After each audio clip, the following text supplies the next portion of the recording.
नमस्कार भाई और बहनों। चलिए हम चलते हैं ब्रह्म ज्ञान को जानने के लिए अपने सफ़र में।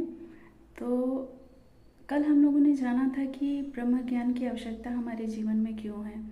आज हम ये देखते हैं कि ब्रह्म ज्ञान होता क्या है। और जैसा कि मैंने कल कहा था कि हमारे बीच में बहुत सारी भ्रांतियाँ फैली हुई है। तो किस बात की भ्रांतियाँ फैली हुई है? हम देखते हैं कि हमारे आसपास बहुत सारे धर्म हैं और उनके धर्म संस्थापक हैं, बहुत सारे भगवान हैं। और इसके कारण से मनुष्य जो है इस बात को जानने के लिए भ्रमित हो जाता है कि वास्तव में भगवान है क्या, आखिर उनको कैसे जाना जा सके और उनको जानने से ऐसा क्या होता है। और इसी बात की जानकारी मैं देना चाहती हूँ। देखिए, हमने बहुत सारे धर्म सुने हैं।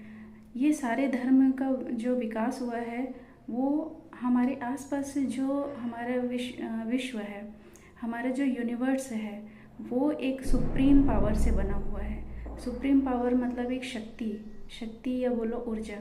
ये ऊर्जा से बना हुआ है। और जब ये ऊर्जा का ज्ञान किसी व्यक्ति को होता है तो वो व्यक्ति जो है अपने ज्ञान का प्रचार करता है। और उसी ज्ञान को के कारण से ही उसे बौद्ध या अन्य जो धर्म के संस्थापक हैं उन्हें यह नाम दिया जाता है और उन्हें भगवान के समकक्ष माना जाता है। वास्तव में जो सुप्रीम पावर है यानी कि जो परमात्मा है उसका ही छोटा रूप मनुष्य है। और मनुष्य को जब उन परमात्मा की जानकारी हो जाती है, मतलब जो परमेश्वर है उसका जो व्यक्ति है जिसे उनका ज्ञान हुआ वो आत्मा है। और आत्मा का परमात्मा में जब मेल होता है तब आत्मा को परमात्मा के बारे में ज्ञान प्राप्त होता है और तब उसे विभिन्न नामों से हम जानते हैं। और इसी कारण से हम लोगों को भ्रम होता रहा है कि वास्तव में भगवान होता क्या है।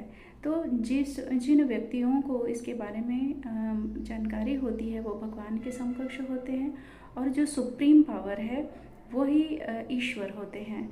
और इसी कारण से जब भी किसी व्यक्ति को इसके बारे में मालूम चला है तो उन्हें उनके जानने वाले और उनको मानने वाले उन्हें एक धर्म के रूप में स्थापित किए हैं।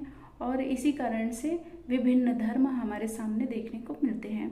लेकिन वास्तव में जो ईश्वर है, जो परमेश्वर है, वो केवल एक है और वही हम सबको संचालित करते हैं। ब्रह्म ज्ञान को कई नामों से जाना जाता है। जब आत्मा को परमात्मा का ज्ञान होता है तो इस अवस्था को कैवल्य कहते हैं, बौद्ध कहते हैं। इसी प्रकार से मोक्ष प्राप्त कहना कहते हैं, एनलाइटमेंट होना कहते हैं यानी कि स्वयं के बारे में जानकारी होना कहते हैं, और ईश्वर का ज्ञान होना कहते हैं। तो इस प्रकार से विभिन्न जानकारी या विभिन्न कैवल्य या विभिन्न बौद्धों या विभिन्न संत या महात्माओं के द्वारा इसे अपने अनुसार से नाम दिया गया है। लेकिन ये वास्तव में केवल आत्मा का परमात्मा को जानना ही इसका अर्थ है। और इसके बाद फिर उस व्यक्ति का जन्म और मृत्यु से बंधन छूट जाता है और इसीलिए इसे मोक्ष की प्राप्ति भी कहते हैं।